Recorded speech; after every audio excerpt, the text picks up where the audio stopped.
प्यारे दोस्तों, मैं Ratnabhushan, friend motivator and guide to IAS aspirant, international motivational speaker, leadership trainer, CEO, coach, political strategist and policy adviser. Welcome to ASG. ASG believe in quality, commitment and success. ईमानदार रहें। ईमानदार हैं उन बिंदुओं को तलाश करें जिनमें आप अपनी गलती मान सकते हो और ऐसा कह दें। अपनी गलती के लिए माफ़ी मांग लें, इससे आपके विरोधी भी ठंडे पड़ जाएंगे। यह वादा करें कि आप अपने विरोधियों के विचारों पर ध्यान से सोचेंगे। हो सकता है कि आपके विरोधी सही हो सकता है कि आपके विरोधी सही हो। इस स्टेज पर यह ज़्यादा आसान है कि आप उनके विरोधों पर, विचारों पर सोचने के लिए सहमत हो जाएं और बजाय इसके लिए आप तेज़ी से आगे बढ़ जाएं और कोई ऐसी गलती कर दें जिससे आपके विरोधियों को बाद में यह कहने का मौका मिल जाए, हमने आपको समझाने की बहुत कोशिश की थी, हमने आपको समझाने की बहुत कोशिश की थी, परंतु आपने हमारे विचार एक नहीं सुने। समस्या में रुचि लेने के लिए अपने विरोधियों को दिल से धन्यवाद दीजिए। जो आपसे बहस करने में समय देता है, उसकी रुचि का विषय भी यही है जो आपको रुचि का विषय है। उसे एक ऐसा आदमी समझिए जो सचमुच आपकी मदद करना चाहता है। इस तरह आप अपने विरोधियों को अपना दोस्त बना सकते हैं। दोनों पहलुओं से सोचने के बाद यह काम करें। आप सामने वाले से उसी दिन, बाद में या अगले दिन मीटिंग के लिए कह सकते हैं जब पूरे तथ्यों पर विचार विमर्श किया जा सकता है। इस मीटिंग की तैयारी के लिए खुद से कुछ कठोर सवाल पूछिए। जरूर पूछिए। मेरे दोस्तों, ये जो कोट है, जिस कोट को मैंने आपको शेयर किया है, डेल कार्नेगी की प्रसिद्ध पुस्तक लोक व्यवहार से लिया है मैंने। The most important news of today's are, जिसको मैं दैनिक जागरण से शेयर कर रहा हूं आपको। मोदी मंत्र से रामनगरी के विकास को लगे पंख। स्मार्ट सिटी, सूर्यकुंड पुनर्विकास सहित नया अध्याय पर केंद्रित हुआ सरकारी मंत्र का ध्यान। प्रधानमंत्री नरेंद्र मोदी का आगमन रामनगरी की विकास योजनाओं को नई रफ्तार दे गया। प्रधानमंत्री ने आर्थिक विकास का जो सूत्र दिया, अगले दिन से ही उस पर अमल भी होता दिखने लगा। समीक्षा के लिए फाइलें अलमारी से मेज पर आ गई। राम मंदिर की भव्यता के अनुरूप नगरी को सुंदर और व्यवस्थित बनाने की कार्य योजना में नगर निगम और विकास प्राधिकरण जुट गए। रामनगरी के विकास से जुड़ी महत्वपूर्ण योजनाओं में स्मार्ट सिटी और नव्य अयोध्या की योजना को यथाशीघ्र जमीन पर उतारने की कवायद जोर पकड़ चुकी है। 2050 करोड़ की स्मार्ट सिटी अयोध्या को स्मार्ट सिटी के रूप में विकसित किया जाना है। ऐतिहासिकता, हेरिटेज के साथ आधुनिक होटल, आवास, विद्यालय, सड़क, तकनीकी से सुसज्जित कई सुविधाएं, आधुनिक उद्यान, ट्रैफिक, पुलिस व्यवस्था आदि की स्थापना की जानी है। इस योजना पर लगभग 250 करोड़ खर्च किया जाना है। इस योजना के पीछे शासन की मंशा अयोध्या को अंतर्राष्ट्रीय स्तर की नगरी के रूप में विकसित करने की है। 700 एकड़ की नव्य अयोध्या, रामनगरी के समानांतर नव्य योजना बसाने की योजना है। 700 एकड़ की इस योजना को लेकर सभी जमीनें तैयार चल रही हैं। यह नई टाउनशिप होगी। यह नगरी अयोध्या का आधुनिक चेहरा होगा और विदेशी पर्यटकों को केंद्र में रखते हुए बसाई जाएगी। यह अयोध्या से करीब 2 किलोमीटर दूर शाहनवाजपुर ग्राम के निकट बसेगी। नव्य अयोध्या में 5 star hotel, river side resort, multi storey building, आवासीय और व्यावसायिक भूखंड, बेहतरीन मार्ग, भूमिगत ड्रेनेज सिस्टम होगा। सूर्य की तरह चमकेगा सूर्यकुंड। रामनगरी से सटे ऐतिहासिक सूर्यकुंड को सूर्य की तरह चमकाने की योजना है। पर्यटन की दृष्टि रखते हुए सूर्यकुंड को विकसित किया जाएगा। लाइट एंड साउंड शो, नियमित सांस्कृतिक कार्यक्रम, यज्ञशाला, ध्यान केंद्र, 4 दीवारी सहित सुंदरीकरण के कार्य किए जाने हैं। अयोध्या फैजाबाद मुख्य मार्ग पर जालपा चौराहा स्थित प्रवेश द्वार से रामघाट तक करीब 4.5 किलोमीटर का मार्ग स्मार्ट रोड के रूप में विकसित होना है। स्मार्ट रोड की विस्तृत कार्य योजना एक संस्था तैयार कर रही है। मार्ग को इस तरह से विकसित किया जाएगा कि नगरी के प्रवेश करते पर्यटकों एवं श्रद्धालुओं को सुखद एहसास हो। पर्यटकों को रामनगरी के धर्म स्थलों की सैर कराने के लिए नगर निगम ने सिटी वॉक योजना बनाई है। इसमें अब रामनगरी से सटे आसपास के जिलों में 60 किलोमीटर परिधि के भीतर स्थित धार्मिक स्थलों को भी शामिल किया गया है। सिटी वॉक गोंडा, बाराबंकी, अम्बेडकर नगर, सुल्तानपुर, बस्ती जिले की ख्याति को भी बढ़ाया जाएगा। प्रधानमंत्री के सूत्र से विकास की योजना को ऊर्जा मिलती है। रामनगरी में प्रधानमंत्री और मुख्यमंत्री की मंशा के मुताबिक विकास योजनाओं पर त्वरित कार्य शुरू करना है। डॉक्टर नीरज शुक्ला, नगर आयुक्त। आम कर्जदारों व कंपनियों को भुगतान में रिजर्व बैंक से मिली बड़ी राहत। भारतीय रिजर्व बैंक ने मौद्रिक नीति की समीक्षा बैठक के बाद गुरुवार को सूक्ष्म, लघु एवं मध्यम व खुदरा कर्जदारों को बड़ी राहत दी है। RBI governor doctor Shaktikanta Das ने मौद्रिक नीति की समीक्षा पेश करते हुए कोविड से प्रभावित बैंकिंग लोन का रिस्ट्रक्चर करने की घोषणा की। साथ ही गोल्ड लोन के तहत कर्ज की सीमा सोने के कुल मूल्य के 90% तक करने का ऐलान किया, जो 75% की थी। यह व्यवस्था अगले साल 31 मार्च तक के लिए है।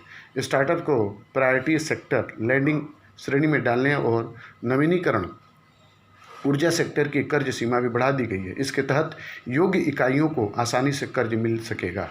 इस बार नीतिगत ब्याज दरों यानी रेपो रेट और रिवर्स रेपो रेट में बदलाव नहीं किया गया है। रेपो रेट 4% ही रखा गया है। केंद्रीय बैंक ने लोन पर मोरेटोरियम को 31 अगस्त से आगे बढ़ाने पर कुछ नहीं कहा है। इसका मतलब होम, ऑटो व पर्सनल लोन जैसे खुदरा लोन धारकों को सितंबर से ईएमआई का भुगतान शुरू करना पड़ेगा। आरबीआई ने कहा कि इस बार कर्ज चुकाने की अवधि 2 वर्ष तक के लिए बढ़ाई जा सकती है। इसके तहत फ्रेमवर्क बनाने के लिए केवी कामत की अध्यक्षता में समिति गठित की गई है। 31 दिसंबर से पहले ये योजना लागू होगी और बैंकों को 180 दिनों में इसे लागू करना होगा। रिस्ट्रक्चर होने के बाद कर्ज खातों को एनपीए नहीं माना जाएगा।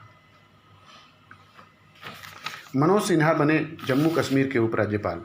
मनोज सिन्हा बने जम्मू कश्मीर के उपराज्यपाल।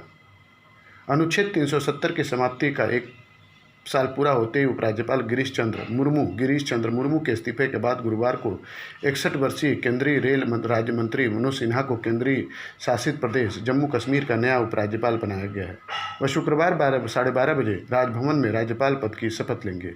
उन्हें चीफ जस्टिस गीता मित्तल शपथ दिलाएंगी। हालांकि शपथ समारोह के समय में कुछ परिवर्तन भी हो सकता है। जीसी मुर्मू के अचानक इस्तीफे में जितना हैरान किया था, उतना ही मनोज सिन्हा की नियुक्ति में चौंकाया भी था, क्योंकि बुधवार रात तक उनके नाम का जिक्र तक नहीं था।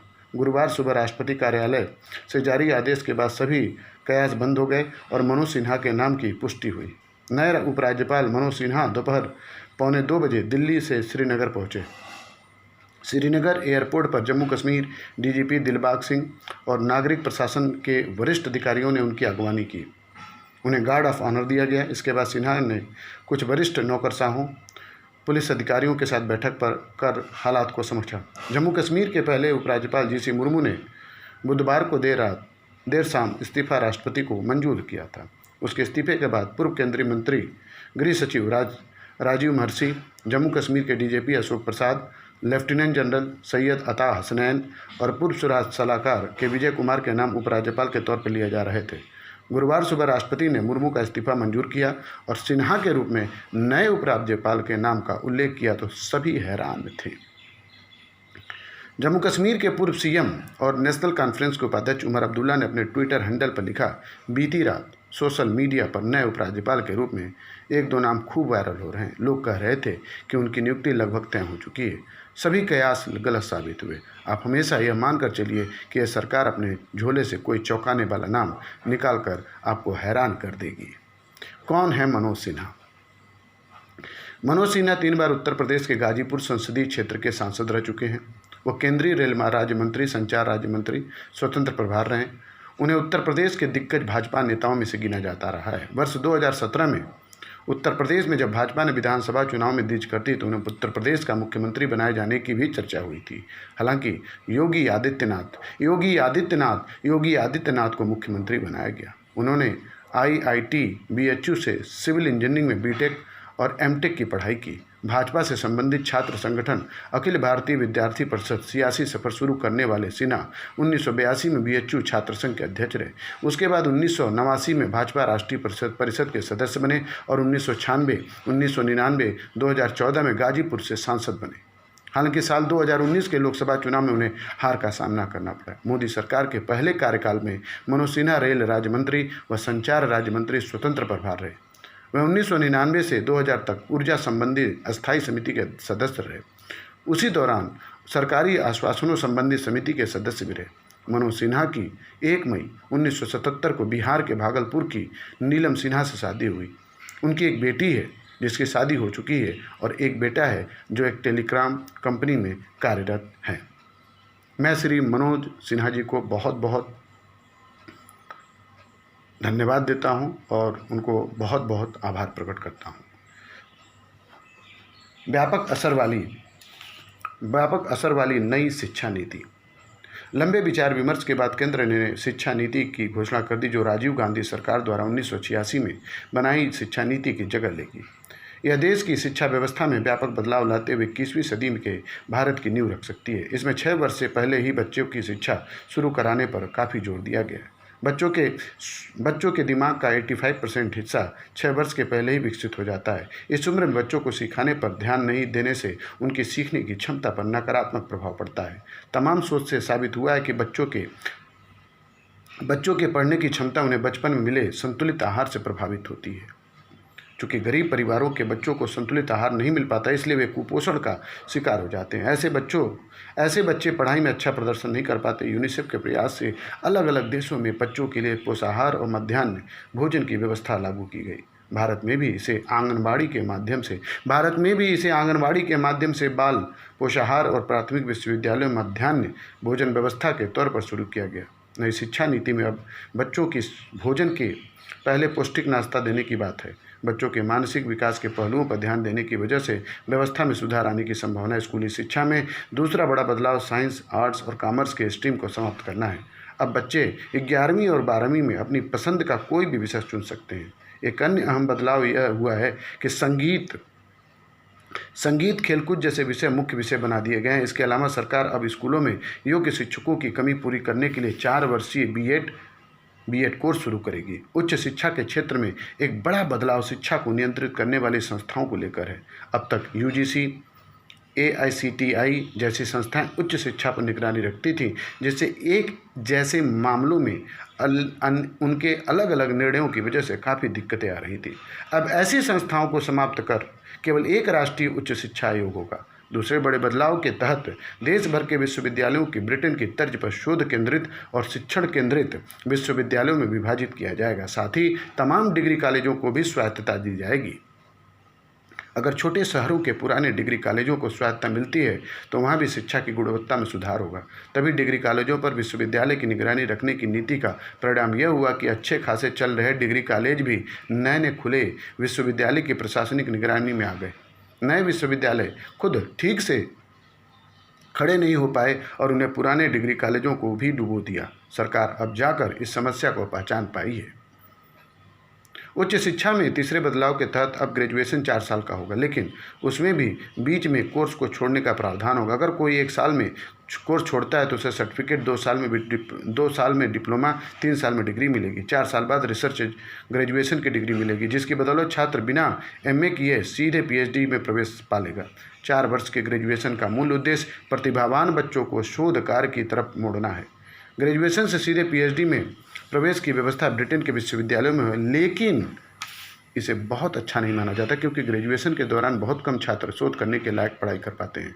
भारत में स्कूली शिक्षा की स्थिति दयनीय है, इसलिए 12वीं पास छात्रों को ग्रेजुएशन के कोर्स को पढ़ने समझने में काफ़ी दिक्कतें होती हैं। भारत की स्कूली शिक्षा पद्धति में बड़े अमीर परिवार के बच्चों को भी इस समस्या से सामना होता है। जब वे विदेशी विश्वविद्यालयों में प्रवेश लेने जाते हैं, ज़्यादातर भारतीय छात्रों को 1 साल का प्री कोर्स करना पड़ता है, जिसमें उन्हें भाषा, गणित वगैरह की शिक्षा दी जाती है।